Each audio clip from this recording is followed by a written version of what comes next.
बताइए, एक सामान्य व्यक्ति में स्पष्ट दृष्टि की न्यूनतम दूरी कितना होती है? 25 सेंटीमीटर। ठीक है, अगला क्वेश्चन बताइएगा,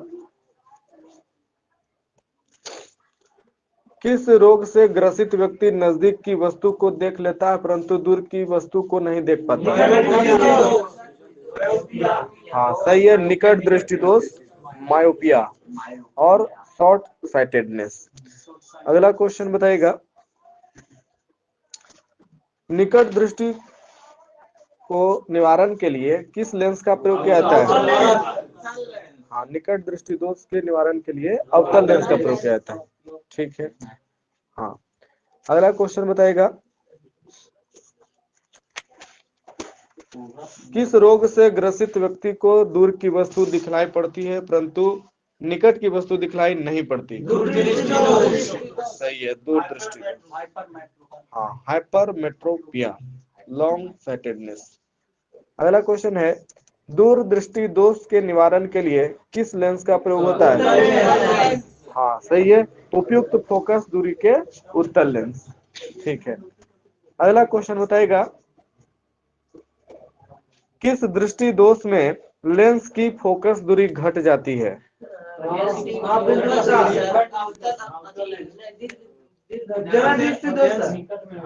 निकट दृष्टि दोष।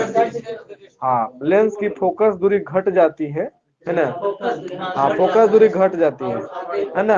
और लेंस की गोलाई क्या होती है? बढ़ जाती है, और लेंस की क्षमता बढ़ जाती है। हाँ, इसीलिए रेटिना के पहले बनता है प्रतिबिंब, हाँ आगे बनता है। ठीक, हाँ, ये निकट दृष्टि दोष में। ठीक है, अगला क्वेश्चन बताइएगा, दूर दृष्टि दोष में लेंस की फोकस दूरी क्या हो जाती है? बढ़ जाती है, जिससे लेंस की क्षमता घट जाती है ना? लेंस की गोलाई भी क्या हो जाती है? हाँ, कम हो जाती है। ठीक है,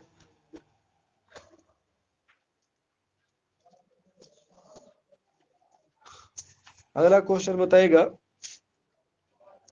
वृद्धावस्था के कारण आंख की समंजन क्षमता घट जाती है या समाप्त हो जाती है, जिसके कारण व्यक्ति न तो दूर की वस्तु और न ही निकट की वस्तु देख पाता है। इसे कौन सा रोग कहते हैं? हाँ सही है, जरा दृष्टि दोष, प्रेस बायोपिया। ठीक है, जरा दृष्टि दोष के निवारण के लिए किस लेंस का उपयोग किया जाता है? हाँ ठीक है, द्विफोक्सी लेंस, बाइफोकल लेंस। ठीक है,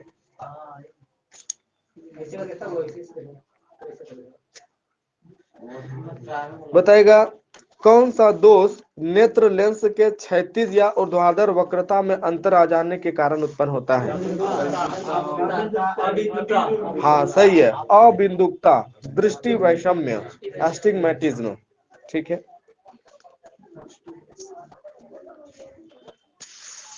दृष्टि वैषम्य या अबिंदुकता में व्यक्ति किस ओर देख पाता है? हाँ, क्षैतिज दिशा में। हाँ, क्षैतिज दिशा तो ठीक देख पाता है परंतु ऊर्ध्व दिशा में नहीं देख पाता। ठीक है, जब ऊर्ध्व देखेगा तो हाँ क्षैतिज नहीं दिखाई पड़ेगा। ठीक है, बताएगा, दृष्टि वैषम्य या अबिंदुकता के निवारण हेतु किस लेंस का प्रयोग किया जाता है? हाँ सही है, बेलनाकार लेंस, सिलिंड्रिकल लेंस। ठीक है, अगला क्वेश्चन बताएगा, कुछ व्यक्तियों की आंखों में सभी रंगों को देखने की क्षमता नहीं होती, उसे क्या कहते हैं? हाँ, वर्णांधता। सही है, वर्णांधता कहते हैं उसको। ठीक है, अगला क्वेश्चन बताएगा, वर्णांधता कैसी बीमारी है? हाँ, आनुवांशिक बीमारी है, इसलिए इसका इलाज संभव नहीं है। ठीक है, अगला क्वेश्चन बताइएगा, वर्णांधता बीमारी से ग्रसित व्यक्ति को किस रंग की पहचान की क्षमता नहीं होती? हाँ सही है, हरा और लाल रंग की पहचान करने की क्षमता नहीं होती। ठीक है, अगला क्वेश्चन बताएगा, किसी वस्तु का प्रतिबिंब रेटिना पर कितना सेकंड तक रहता है? हाँ सही है, 1/10 सेकंड। ठीक है,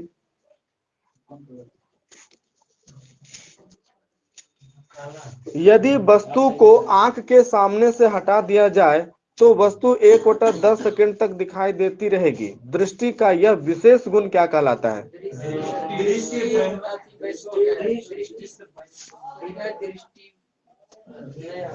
इसे कहते हैं दृष्टि निर्बंध। हाँ, दृष्टि निर्बंध अंग्रेजी में है परसिस्टेंस ऑफ विजन। हाँ, परसिस्टेंस ऑफ विजन। ठीक है।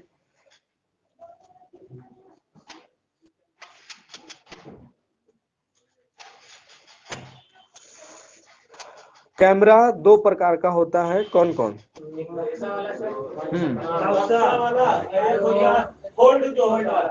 हाँ सही है, ठीक है, बॉक्स कैमरा और फोल्डिंग कैमरा। ठीक है। अलग होता है, ये अलग है, जैसे रूम बना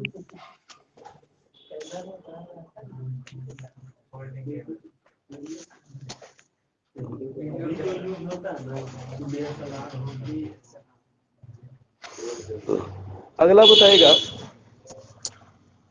प्रकाश रोधी बॉक्स के अंदर का भाग किस रंग का पुता होता है?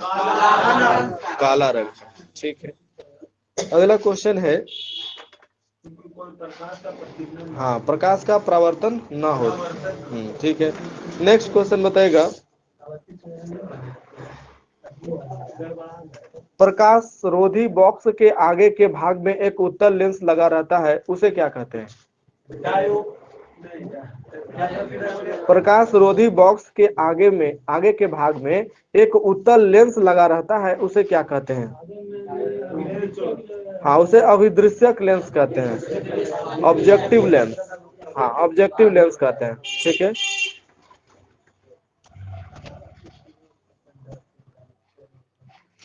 अगला क्वेश्चन, अभिदृश्यक लेंस के ठीक सामने धातु का एक गोल पर्दा लगा होता है जिसके बीच में एक छिद्र होता है, इसे क्या कहते हैं?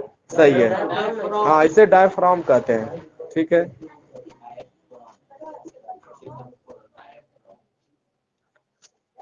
अगला क्वेश्चन, लेंस के पीछे एक स्वतः चालित कपाट होता है, उसे क्या कहते हैं? लेंस के पीछे एक स्वतः चालित कपाट होता है, उसे क्या कहते हैं? उसे कहते हैं शटर।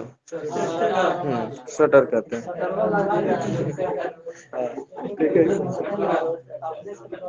हाँ, जब शटर बंद रहता है तो कैमरे में प्रकाश प्रवेश नहीं करता है। चित्र लेते समय इसे खोलकर प्लेट या फिल्म पर एक निश्चित समय अंतराल, जैसे 1/10, 1/50, 1/100, 100 सेकेंड के लिए प्रकाश डाला जा सकता है। इस समय अंतराल को क्या कहते हैं? कौन सा काल? हाँ, उद्भाषण काल। हाँ, उद्भाषण काल कहते हैं, एक्सपोजर टाइम। हाँ, एक्सपोजर टाइम कहते हैं।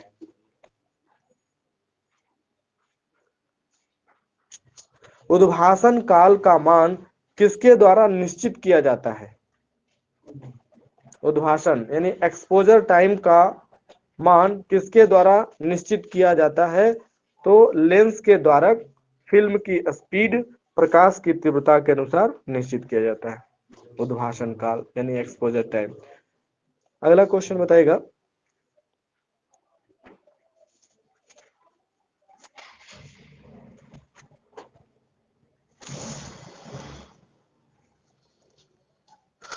फोटोग्राफिक फिल्म यह सेलुलॉइड की फिल्म होती है जिस पर किसकी पतली परत जमी रहती है? हाँ सही है, सिल्वर ब्रोमाइड। ठीक है।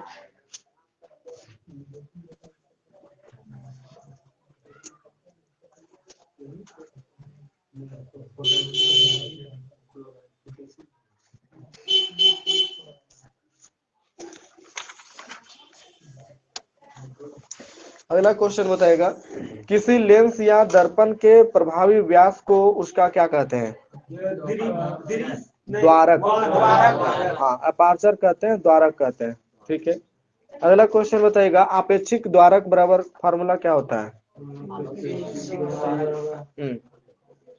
आपेक्षिक द्वारक फोकस की दूरी, व्यास बटे फोकस की दूरी। हाँ, लेंस की प्रभावी व्यास बटा लेंस की फोकस दूरी। ठीक है। अगला क्वेश्चन बताएगा, आपेक्षिक द्वारक के व्युत्क्रम को क्या कहते हैं? हाँ, फोकसीय अनुपात। हाँ, फोकल रेशियो कहते हैं उसको, फोकसीय अनुपात। ठीक है।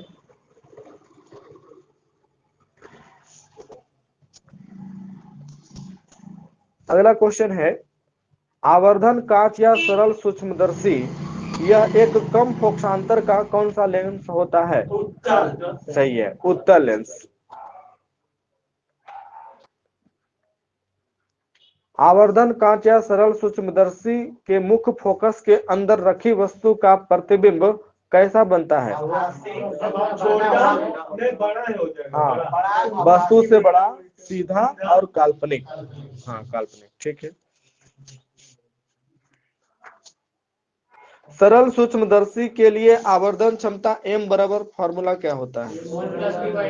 हाँ, सही है, 1+d/f। ठीक है। जहाँ d क्या है? हाँ, वही 25 सेंटीमीटर स्पष्ट दृष्टि की न्यूनतम दूरी। ठीक है।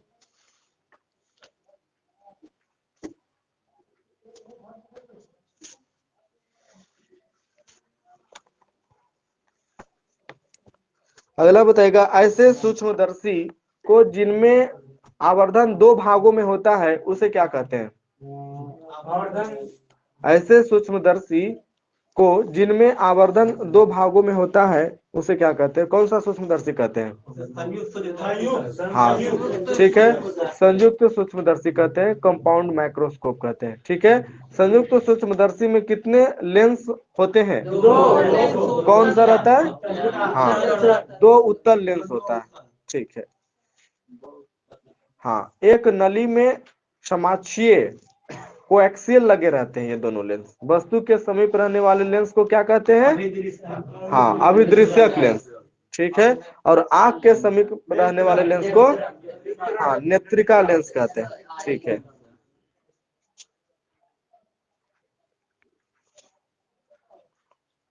अगला है, अभिदृश्यक लेंस का द्वारक एवं फोकस दूरी दोनों नेत्रिका लेंस की अपेक्षा क्या होता है?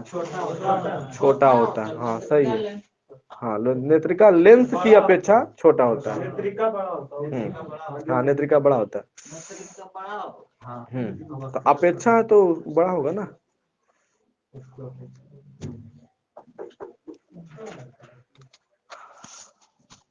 चलिए आगे, भौतिक विज्ञान में पढ़ेगा, पेज नंबर 41-42।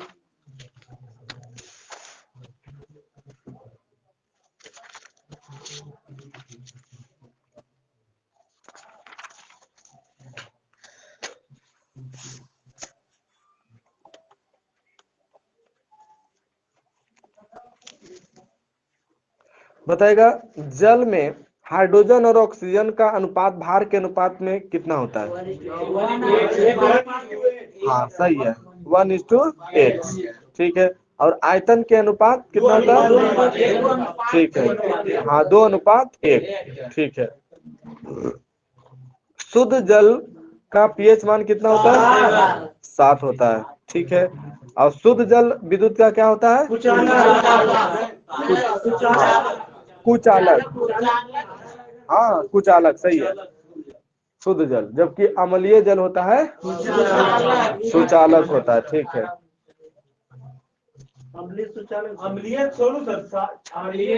हाँ हाँ, अम्लीय भी होगा, अम्लीय भी होगा सुचालक। ठीक है। अम्लीय जल विद्युत का सुचालक होता है। ठीक है। अगला बताएगा, कितना डिग्री सेल्सियस पर जल का घनत्व अधिकतम तथा आयतन न्यूनतम होता है? सही है, 4 डिग्री सेल्सियस।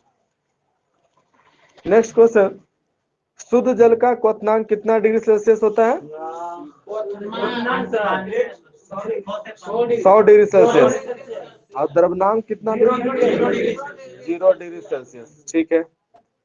सर्वाधिक शुद्ध जल कौन होता है? सही है, वर्षा जल। अगला बताएगा, संपूर्ण जल का कितना प्रतिशत भाग समुद्री वातावरण में पाया जाता है? 97%। हाँ, ठीक है। अगला क्वेश्चन बताएगा, जल का बर्फ में परिणत होना तथा वाष्प में परिणत होना किसका उदाहरण है? सही है, भौतिक परिवर्तन का उदाहरण है। जल दो प्रकार का होता है, कौन कौन?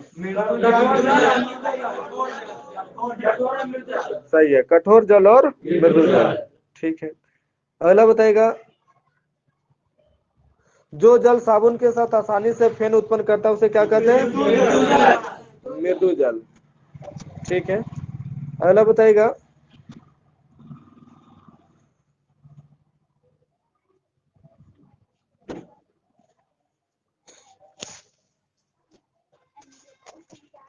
किस जल में कैल्शियम एवं मैग्नीशियम के क्लोराइड, सल्फेट व बाइकार्बोनेट घुले रहते हैं? कठोर जल में। हाँ, कठोर जल में। कठोर जल साबुन के साथ फेन उत्पन्न नहीं करता है। ठीक है, और यह स्वास्थ्य के लिए हानिकारक भी होता है। नेक्स्ट क्वेश्चन बताइएगा,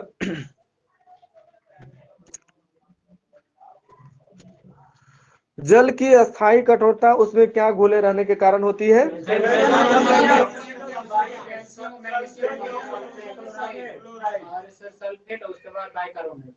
हाँ,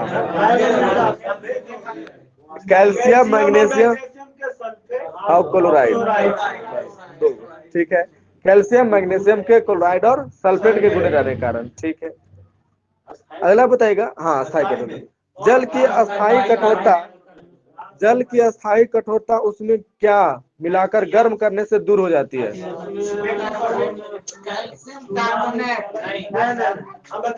सोडियम, सोडियम, हाँ, सोडियम कार्बोनेट। ठीक है, और जल की अस्थायी कठोरता दूर करने की मुख्य विधि? परम्यूटेड विधि। विधि विधि हाँ, परम्यूटेड विधि। ठीक है, अगला बताएगा, जल की अस्थायी कठोरता उसमें क्या घुले रहने के कारण होती है? हाँ सही है, कैल्शियम मैग्नीशियम के बाइकार्बोनेट के घुले रहने के कारण। ठीक है, अगला बताएगा, जल में क्या डालकर उबालने से अस्थायी और अस्थायी दोनों प्रकार की कठोरता दूर हो जाती है? सही है, सोडियम कार्बोनेट। ठीक है, बताएगा, सार्वत्रिक विलायक यानी यूनिवर्सल सोल्वेंट किसे कहा जाता है? हाँ, जल को कहा जाता है। ठीक है, क्योंकि इसमें कई पदार्थों को घुलाने की क्षमता होती है, इसीलिए। ठीक है, अगला क्वेश्चन है, ऐसा शुद्ध बर्फ जिसमें रोगाणु नहीं होते हैं और जो लगभग 2000 से 3000 वर्ष पुरानी होती है, क्या कहलाती है? सही है, ब्लू आइस। हाँ, ब्लू आइस कहलाती है। ठीक है, हाँ हाँ, विस्की बनाने में किया जाता है ब्लू आइस का। ठीक है, इसकी किसको बोलते हैं? बस क्या 10 साल 15 साल काट रख के जमीन में निकालिए दारू समझो सीधा सीधा। अगला बताइएगा, जितना ज्यादा पुराना वो तो 50 साल का बनाने में। कार्बन आवर्त सारणी के किस वर्ग का सदस्य है? हाँ, 14। 14 का सदस्य। ठीक है,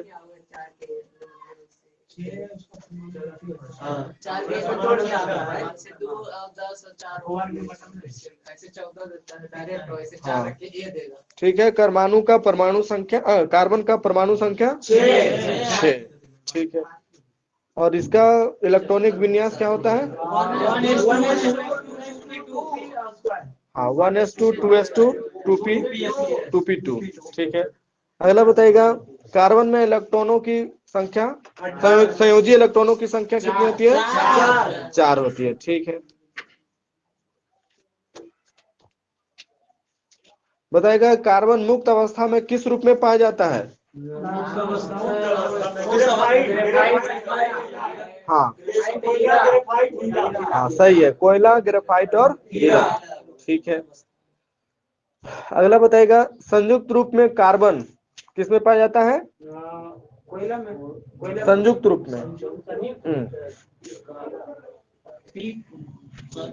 धातु के carbonate, bicarbonate, CO2, hydrocarbon, protein, carbohydrate तथा अन्य जटिल यौगिकों के रूप में पाया जाता है। ये संयुक्त रूप में है। ठीक है, अगला बताइएगा,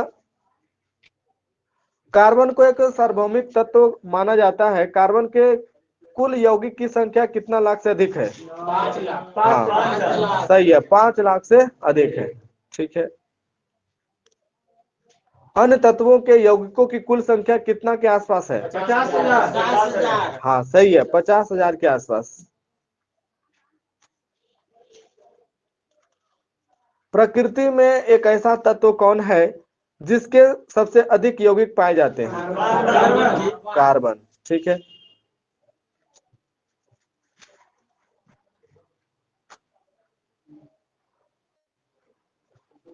कार्बन एक ऐसा तत्व है जिसमें श्रृंखलन का गुण सबसे अधिक पाया जाता है। किसी तत्व के परमाणुओं के आपस में बंधित होने के गुण को क्या कहते हैं?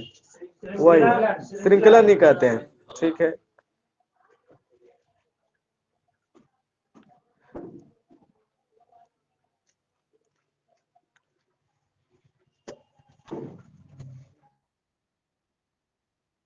कार्बन का क्रिस्टलीय अपरूप है। इसका प्राकृतिक स्रोत कौन सा पत्थर होता है?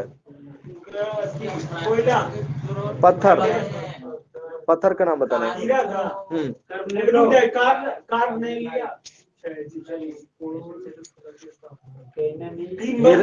हाँ किम्बरलाइट। हाँ किम्बरलाइट पत्थर। ठीक है। सबसे बड़ा जो है ना, अगला बताइएगा। भारतवर्ष में हीरा कहाँ मिलता है?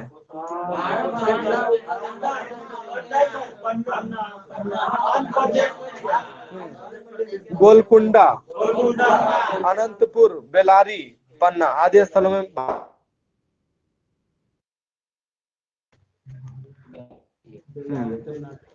संसार के कुछ विख्यात हीरा का नाम बताइए।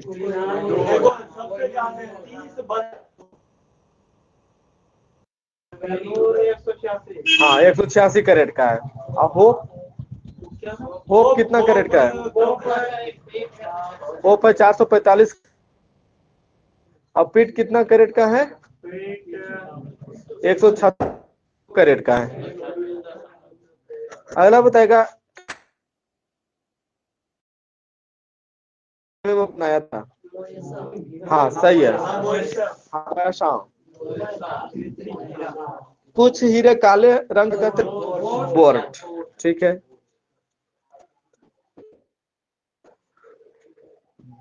हीरा का अपवर्तनांक कितना होता है?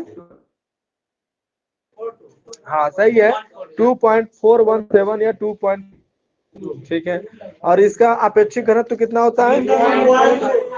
हाँ सही है, 3.52। ठीक है। अगला बताएगा। हीरा किस कारण बहुत चमकता है? सही है, पूर्ण आंतरिक परावर्तन। ठीक है। अगला बताएगा। हीरा ताप और विद्युत का क्या होता है? सही है, कुचालक होता है। अगला क्वेश्चन बताइएगा।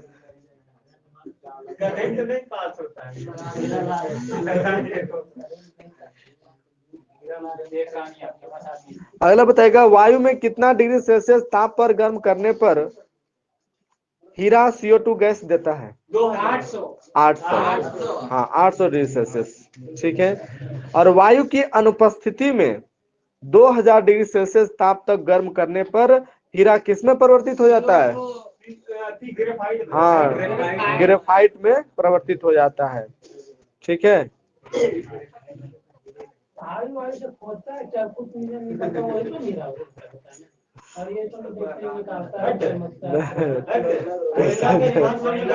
कोयला के खान से निकलता है।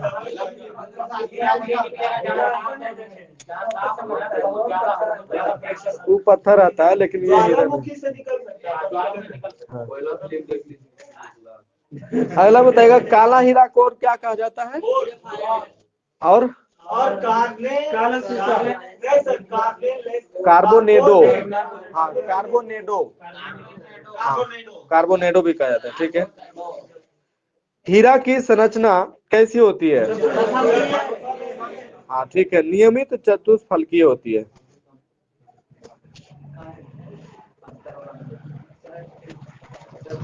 ग्रेफाइट भी कार्बन का एक अत्यंत उपयोगी क्रिस्टलीय अपरूप है। यह मुख्यतः कहाँ पाया जाता है? देश देश। हाँ हाँ सही है, Bharat, Sri Lanka, Siberia, Italy, USA. ठीक है। बताएगा भारत के किस राज्य में ग्रेफाइट प्रचुर मात्रा में मिलता है? सही है, उड़ीसा।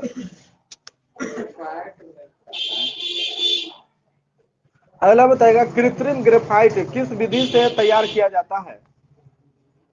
कृत्रिम ग्रेफाइट किस विधि से तैयार किया जाता है? बताइए। एचिसन विधि। हाँ, एचिसन विधि। ठीक है। अगला बताएगा ग्रेफाइट की संरचना किस रूप में होती है? हाँ सही है, षटकोणीय जालक सतह के रूप में। ठीक है।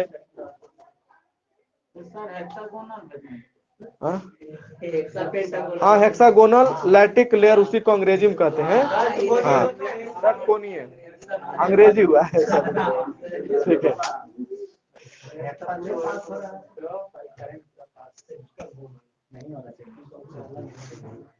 अगला क्वेश्चन है किस कारण ग्रेफाइट विद्युत का सुचालक होता है? हाँ मुक्त इलेक्ट्रॉन। हाँ मुक्त इलेक्ट्रॉन होता है इसीलिए। ठीक है, विद्युत का सुचालक होता है।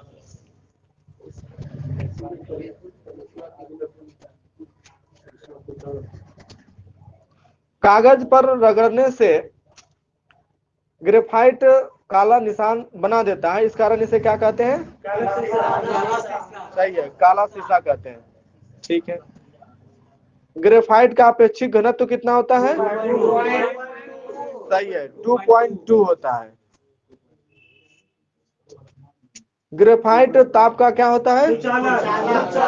सुचालक होता है। ठीक है।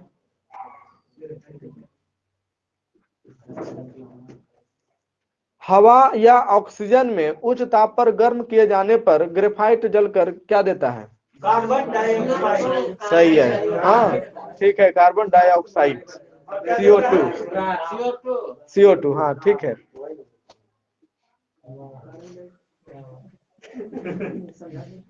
अगला क्वेश्चन है पोटेशियम क्लोरेट और सांद्र HNO3 के साथ गर्म किए जाने पर ग्रेफाइट कौन सा अम्ल में परिणत हो जाता है? ग्रेफाइटिक अम्ल। हाँ ग्रेफाइटिक अम्ल में परिणत हो जाता है।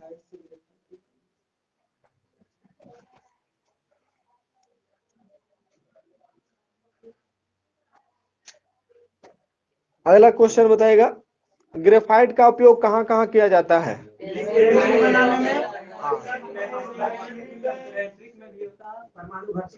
ठीक है। हाँ ड्राई लुब्रिकेंट, शुष्क स्नेहक के रूप में, है ना, भारी मशीनों में। ठीक है, शुष्क स्नेहक के रूप में। हाँ काफी उच्च दाब पर उत्प्रेरक की उपस्थिति में ग्रेफाइट को गर्म करने पर हीरा में परिवर्तित हो जाता है। ठीक है। धातुओं को गलाने के लिए प्रयुक्त होने वाले उच्च तापशह क्रूसिबल के निर्माण में भी ग्रेफाइट का प्रयोग किया जाता है।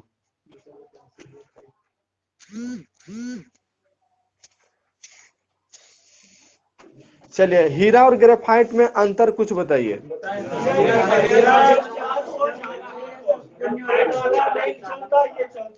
ठीक है, 2.2। ठीक है, सही है। ठीक है। और ग्रेफाइट का आभूषण नहीं बनता है जबकि हीरा का आभूषण बनता है। ठीक है। ग्रेफाइट, ये हीरा जो है पारदर्शी एवं रंगीन होता है जबकि ग्रेफाइट अपारदर्शी एवं राख के रंग का होता है। ठीक है। चारकोल या कार्बन का अशुद्ध रूप है, यह कई प्रकार का होता है, बताइए कौन कौन से प्रकार का होता है? चारकोल।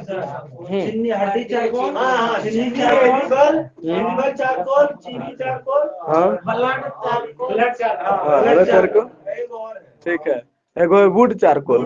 हाँ ठीक है, कास्ट चारकोल, अस्थि चारकोल, चीनी चारकोल और रक्त चारकोल। ठीक है। अगला बताएगा किस चारकोल का उपयोग कार्बनिक पदार्थों के विरंजन में किया जाता है? बोन, अस्थि, हाँ बोन चारकोल, ठीक है। अगला बताएगा, लकड़ी को हवा के अपर्याप्त मात्रा में जलाकर कौन सा चारकोल प्राप्त किया जाता है? हाँ ठीक है, काष्ठ चारकोल।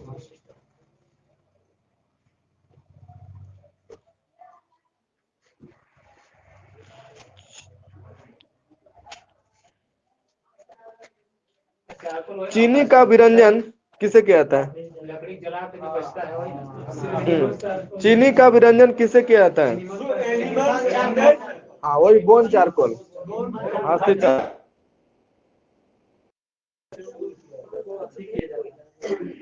बता में कितना प्रतिशत कार्बन मौजूद रहता है? 95, हाँ 95%, ठीक है।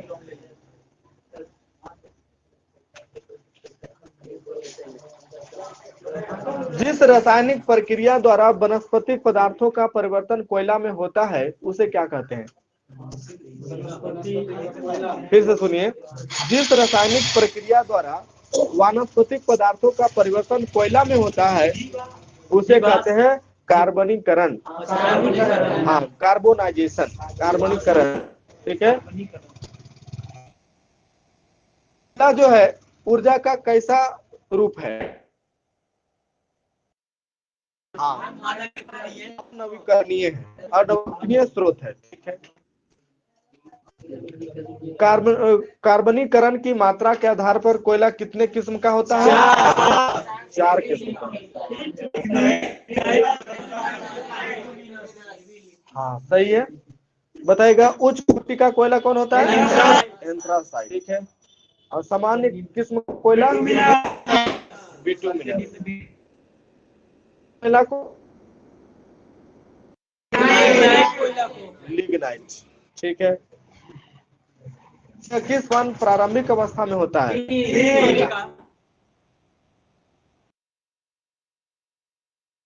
ठीक है। किसे मुलायम कोयला कहते हैं? बिटुमिनस। बताइएगा, घरेलू कामकाज में किस कोयला? बिटुमिनस, ठीक है। विश्व में खनन किए जाने वाले कोयले का 80% कौन सा कोयला होता है? बिटुमिनस कोयला, ठीक है। अगला बताएगा, विश्व का 90% कोयला किस गोलार्ध में है? उत्तरी गोलार्ध, और 10% दक्षिणी गोलार्ध, ठीक है।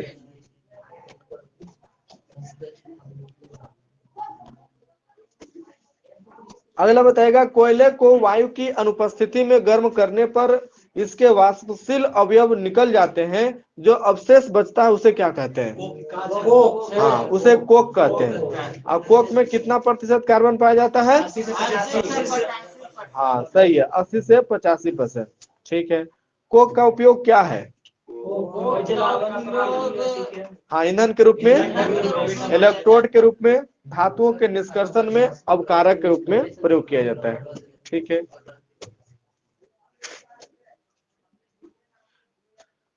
कार्बन के कितने समस्थानिक हैं और कौन कौन?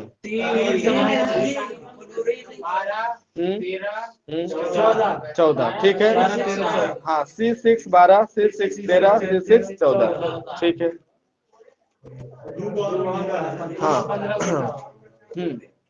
15-16 की भी खोज की जा चुकी है, ठीक है। बताएगा, रेडियो सक्रिय समस्थानिक कौन है? C14, हाँ C14, ठीक है।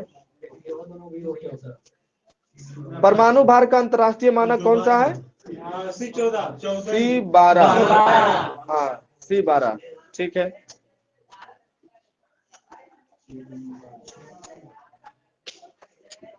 कार्बन मोनोऑक्साइड का अनुभार कितना होता है? 28, ठीक है।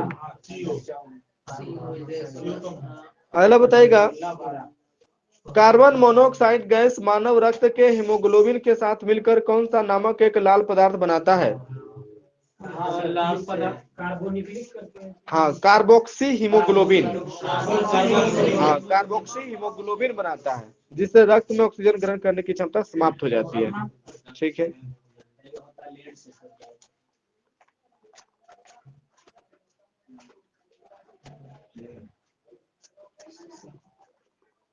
अगला बताएगा, कार्बन मोनोऑक्साइड सूर्य प्रकाश की उपस्थिति में क्लोरीन के साथ संयोग कर क्या किसका निर्माण करती है?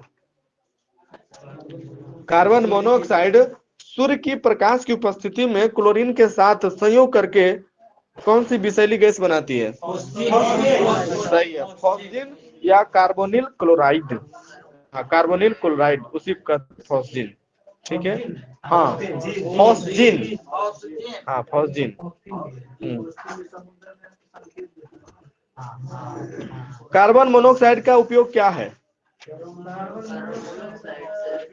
वही फॉस्जिन गैस बनाने में। ठीक है, अब कारक के रूप में धातु कर्म में, शुद्ध निकेल धातु तैयार करने में, प्रोड्यूसर गैस और जल गैस के रूप में ईंधन के लिए, और मिथाइल अल्कोहल तथा सोडियम फॉर्मेट बनाने में कार्बन मोनोऑक्साइड का उपयोग। चलिए आगे इसमें पढ़ेगा रसायन विज्ञान में, पेज नंबर 137 138।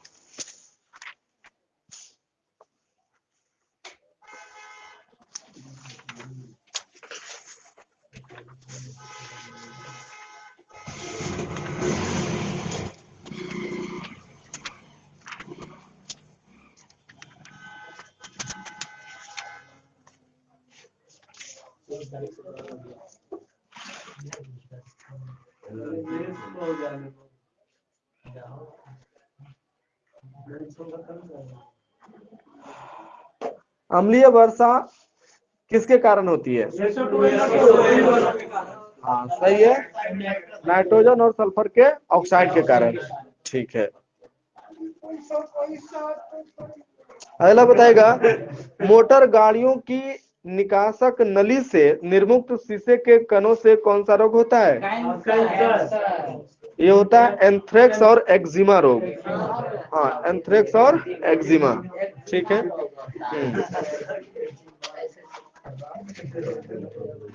कुछ पीड़कनाशियों से भी प्रदूषण होता है। यह पीड़कनाशी जीवों की खाद्य श्रृंखला में प्रवेश कर जाते हैं तथा जीव में उनका सांद्रण बढ़ता रहता है। इस प्रक्रिया को क्या कहते हैं? इस प्रक्रिया को कहते हैं जैव आवर्धन। हाँ, जैव आवर्धन कहते हैं। ठीक है,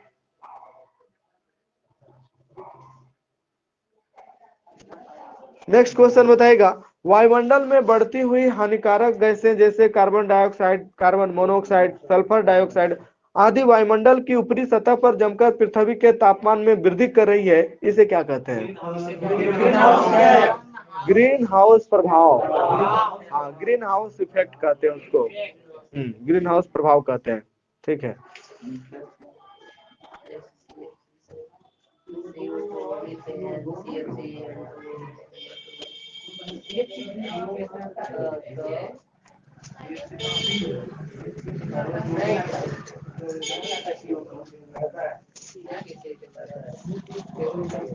अगला बताएगा, जल प्रदूषण के कारण कौन कौन से रोग फैलते हैं?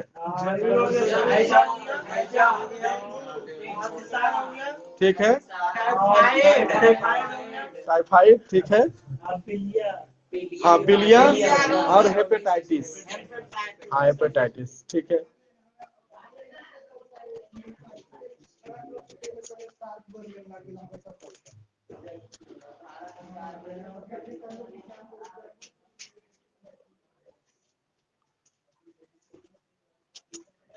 ध्वनि प्रदूषण के कारण कौन कौन सा रोग उत्पन्न होता है?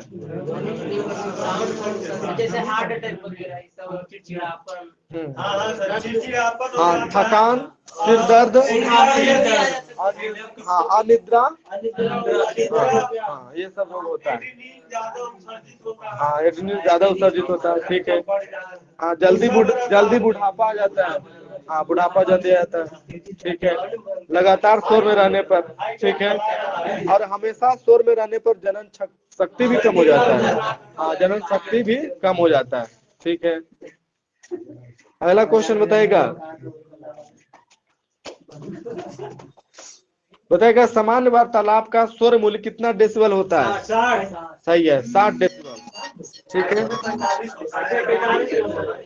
हाँ, जबकि अंतर्राष्ट्रीय मानक के अनुसार ध्वनि कितना डेसिबल होना चाहिए?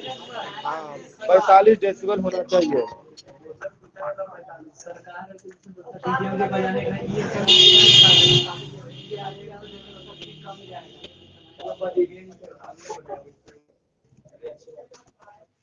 अगला क्वेश्चन बताएगा, रेडियो एक्टिव किरणें, रेडियो एक्टिव किरणें मुख्यतः 3 प्रकार के होते हैं, कौन कौन?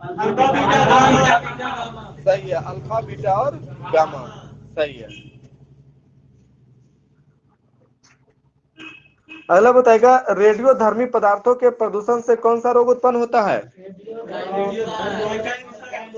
हाँ, ठीक है, ल्यूकेमिया और हड्डी का कैंसर, ठीक है, ल्यूकेमिया उसी कहते हैं, ल्यूकेमिया और हाँ खून और हाँ ब्लड से होता है, और हड्डी का कैंसर अलग है, ठीक है।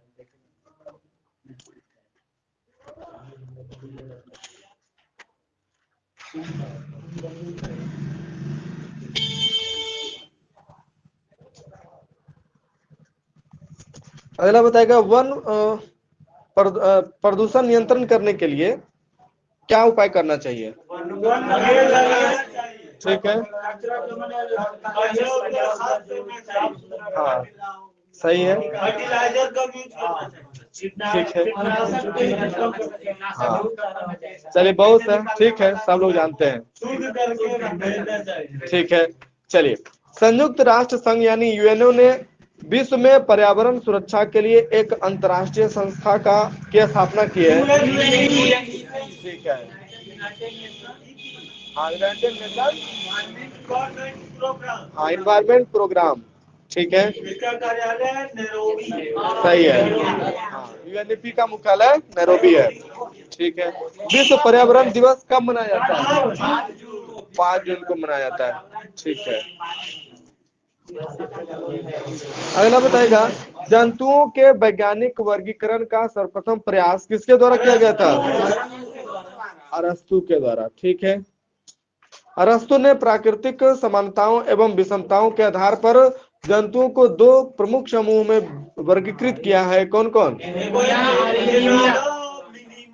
हाँ, एनाइमा और इनाइमा, हाँ एनाइमा और इनाइमा, ठीक है। अगला बताएगा, किस समूह के जंतु में लाल रुधिर उपस्थित होता है? हाँ इनाइमा, ठीक है। और किस समूह में जंतु में लाल रुधिर उपस्थित रुधिर अभाव रहता है? हाँ एनाइमा, ठीक है। एनाइमा के उदाहरण दीजिएगा। हाँ एनाइमा के, हाँ ठीक है, हाँ इकाइनोडर्मेटा, स्पंज, हाँ स्पंज, ठीक है। और निडेरिया, हाँ सेलिन्ट्रेटा, इकाइनोडर्मेटा, इकाइनोडर्मेटा, आर्थ्रोपोडा, मोलास्का, ये सब में आता है, सब अलग अलग वर्ग है ना, इसके अंतर्गत आता है, ठीक है। आर्थ्रोपोडा में रेड ब्लड नहीं होता,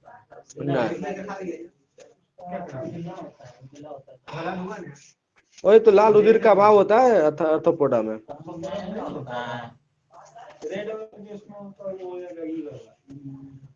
इनाइमा को 2 उप समूह में वर्गीकृत किया है, कौन कौन?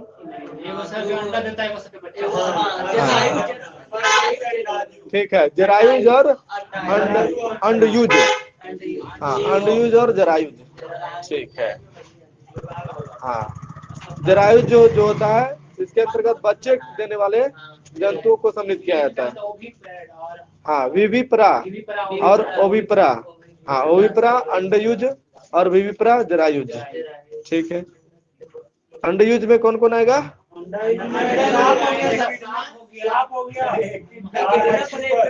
हाँ ठीक है, हाँ मत्स्य, उभयचर, पक्षी वर्ग, ठीक है।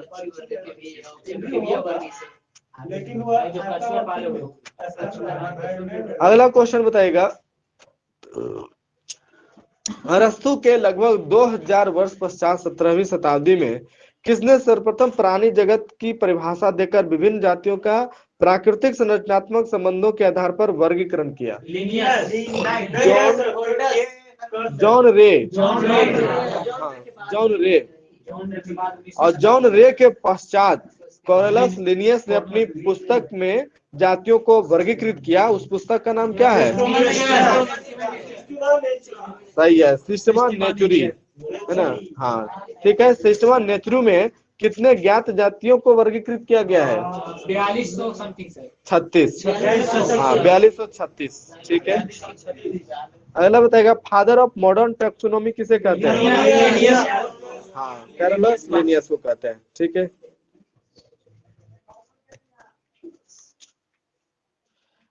पादप प्राणी जगत को दो उप जगत में, जंतु जगत में विभाजित किया गया है, कौन कौन? हाँ प्राणी जगत को दो उप जंतु जगत में विभाजित किया गया है, कौन कौन? प्रोटिस्टा जगत और मेटाजोआ जगत। हाँ प्रोटिस्टा जगत और मेटाजोआ, मेटाजोआ जगत, ठीक है।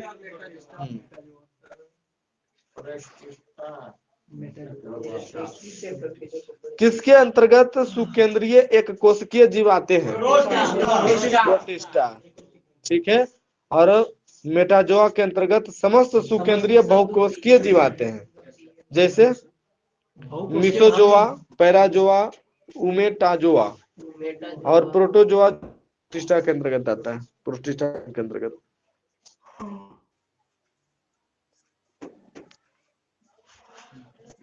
प्रोटोजोआ शब्द का प्रयोग सर्वप्रथम कब और किसने किया था? गोल्डफस। हाँ गोल्डफस 1820 में, ठीक है। हाँ गोल्डफस। प्रोटोजोआ संघ में लगभग कितना जातियां हैं? 30,000। हाँ 30,000 जातियां हैं, ठीक है।